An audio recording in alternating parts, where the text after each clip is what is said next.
Olá, segundo ano, tudo bem? Nessa aula de hoje, nós vamos continuar a nossa apostila 12 de português, tá? No último vídeo que vocês receberam, vocês ficaram como tarefa, né?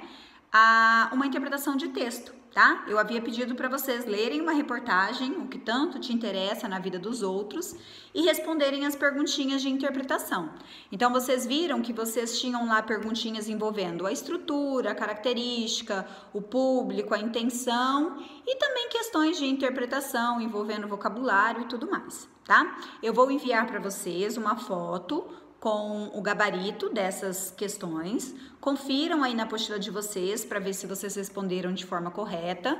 Não esqueçam que vocês não precisam ter usado as mesmas palavras que vocês vão ler no gabarito, mas é claro que vocês já são bem grandinhos para ler e, de acordo com o que vocês responderam, saber se vocês acertaram ou não, ok? Tá, para dar sequência a essa introdução que nós fizemos, lá na página 11, nós vamos começar a falar um pouquinho sobre período composto. Então, o que é o período composto? Então, para introduzir essa parte de período composto, vocês vão ter dois exercícios lá na página 11. O primeiro exercício, ele vai pedir para vocês lerem algumas manchetes e responderem as perguntinhas que estão logo abaixo, tá? Então, vocês podem fazer o exercício 1 e o exercício 2. Eu gostaria que vocês fizessem primeiro esse exercício 1 e 2, pausem aí o vídeo, façam o exercício 1 e 2 e depois vocês continuem assistindo, tudo bem? O que vocês vão observar nessas questões, na análise dessas manchetes? Então, primeiro, nós temos que saber a diferença entre período, frase e oração, tá? O que é uma frase? A frase é todo enunciado que tem sentido completo. Essa frase, ela pode ser verbal ou nominal. O que isso quer dizer? Quer dizer que nem toda frase precisa ter verbo, tá? Ela só precisa ter sentido completo. A oração já é o contrário. A oração é todo enunciado que tem verbo. A oração tem que ter verbo, mas ela não precisa ter o sentido completo, tá? Então, tem oração que vocês vão observar que ela não tem sentido completo, porém tem verbo. Então, se tem verbo, é chamado de oração. E o período? O que é o período? O período é a junção dessas orações. Tem período que é chamado de período simples, porque ele vai ter apenas uma oração. E tem período que é chamado de período composto, que é quando ele tem duas ou mais orações. Ah, professora, mas eu não sei contar orações, desculpa. Como que você vai contar? Vocês vão analisar os verbos. Cada verbo corresponde a uma oração, tá? Então, se o seu período ele tem apenas um verbo, ele vai ter apenas uma oração. Então, nós temos um período simples. Se o período tiver dois ou mais verbos, ele vai ter duas ou mais orações. Então, nós temos um período composto. Tudo bem? Tá. Quando eu falo de período composto, a gente tem que saber que o período ele pode ser composto de duas formas. Então, nós vamos ter lá o período composto por coordenação. O que é um período composto por coordenação? É aquele período que vai ter orações independentes entre si. Vai apresentar orações que não dependem sintaticamente uma das outras. Tudo bem?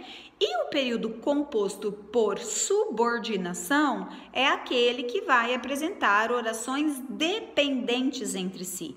Dependentes sintaticamente entre si, tá? Então, quando eu falo assim, eu comprei um carro e minha irmã comprou uma casa, nós temos um período composto por duas orações. Só que a primeira oração, eu comprei um carro, você tem uma oração completa, com sujeito, verbo, complemento. A segunda oração, minha irmã comprou uma casa, também tem sujeito, verbo, complemento. Então, são duas orações independentes, uma não depende da outra. Então, esse período nós chamamos de período composto por coordenação, tá? Para treinar isso um pouquinho, lá na página 12, vocês vão ter o exercício número 1, que tem a letra A, B, C e D. Façam essas perguntinhas, respondam essas perguntinhas, que vocês vão treinar um pouquinho essa questão de analisar se o período ele é simples ou ele é um período composto. Ou melhor, se ele é um período composto por coordenação ou se ele é um período composto por subordinação. Na verdade, vai envolver tudo aí, né? Análise do tipo de período e se ele vai ser composto, então, por coordenação ou subordinação. Tudo bem? Já que nós começamos a falar sobre esse período composto, então, por coordenação ou subordinação, nós vamos classificar primeiro as orações coordenadas, tá? Então, eu acabei de falar para vocês quando que eu tenho uma oração coordenada. A oração coordenada é aquela oração independente, tá? Sintaticamente independente. Ou seja, ela não tem dependência de sujeito, de verbo, de complemento de uma outra oração. As orações coordenadas são aquelas orações que vão se unir, elas vão se ligar por meio de conjunções ou vírgulas, tudo bem? Às vezes, vocês vão prestar atenção que quando essas orações se ligarem apenas por vírgulas, sem conjunção, ela vai ter uma classificação diferente, tá? Então, é o seguinte, as orações coordenadas, elas se dividem em orações coordenadas assindéticas, que são aquelas orações que não precisam de conjunção, e as orações coordenadas sindéticas, que são aquelas que apresentam conjunções. Lá na página 13 da apostila de vocês, vocês têm uma tabela. Nessa tabela, vocês vão ter a classificação das orações coordenadas, tá? São 5 tipos: aditivas, adversativas, alternativas, conclusivas e explicativas. Vocês vão ter qual é a definição, o que é uma oração coordenada aditiva. E vocês terão as conjunções. Quais são as conjunções que aparecem nessas orações coordenadas? Aditivas, adversativas, alternativas e assim por diante. Tudo bem? O próprio nome das orações, na verdade, ele já diz qual é a relação que existe entre elas. Então, quando eu dei aquele exemplo agora há pouco, eu comprei um carro e minha irmã comprou uma casa, essas duas orações, elas foram unidas pela conjunção e. Esse e, ele dá uma ideia de adição. Então, nós dizemos que a segunda oração, e minha irmã comprou uma casa, é uma oração coordenada aditiva, tá? Por quê? Porque ela dá a ideia de adição. A primeira oração, eu comprei um carro, ela não apresenta conjunção. Então, se ela não apresenta conjunção, ela é chamada de oração coordenada assindética. As orações coordenadas assindéticas, elas não têm outra classificação, tá? Por quê? Porque elas não apresentam conjunções. Então, a partir de agora, vocês vão ter que aprender a analisar os períodos e observar as conjunções que vão unir as orações. Dependendo da conjunção, dependendo da ideia que a conjunção expressa, a oração ela vai ter uma classificação específica, tá? Então, aditiva dá ideia de adição. Adversativa vai dar ideia de contrariedade, de adversidade. Alternativa vai dar ideia de alternância, ou isso ou aquilo, ora isso, ora aquilo. Conclusiva dá ideia de conclusão.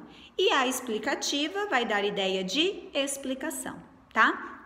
Peguem aí a apostila na página 13, analisem esse quadro que a apostila traz, tá? Porque ele é importante. É importante que vocês memorizem quais são as conjunções que pertencem a cada uma das classificações, porque depois, quando nós entrarmos nas orações subordinadas, né? Vocês vão ter que diferenciar subordinadas de coordenadas. Tudo bem? Para treinar um pouquinho essas orações coordenadas, vocês vão fazer esse exercício que está na página 13, logo abaixo da tabelinha, tá? Então, esse exercício da página 13, ele vai pedir para vocês classificarem as orações que estão destacadas. Lembrando que são todas orações coordenadas, tá? Então, vocês vão classificar se elas são assindéticas, não apresentam conjunções, ou se elas são sindéticas, quando apresentarem conjunções. E não esqueça, quando elas forem coordenadas sindéticas, você tem que classificar, tá? Se ela é aditiva, se ela é adversativa, alternativa e assim por diante. E para finalizar esses exercícios sobre as orações coordenadas, lá na página 14, vocês vão ter uma explicaçãozinha que vai falar um pouquinho sobre a pontuação. Qual é a pontuação que pode acompanhar essas conjunções? Vocês vão observar que às vezes as conjunções elas são acompanhadas de uma vírgula, tá? Então deem uma olhadinha nessa página 14 e observem lá quais são as conjunções que podem vir acompanhadas de vírgulas. E aí façam também o exercício 1, 2, 3 e 4, ok?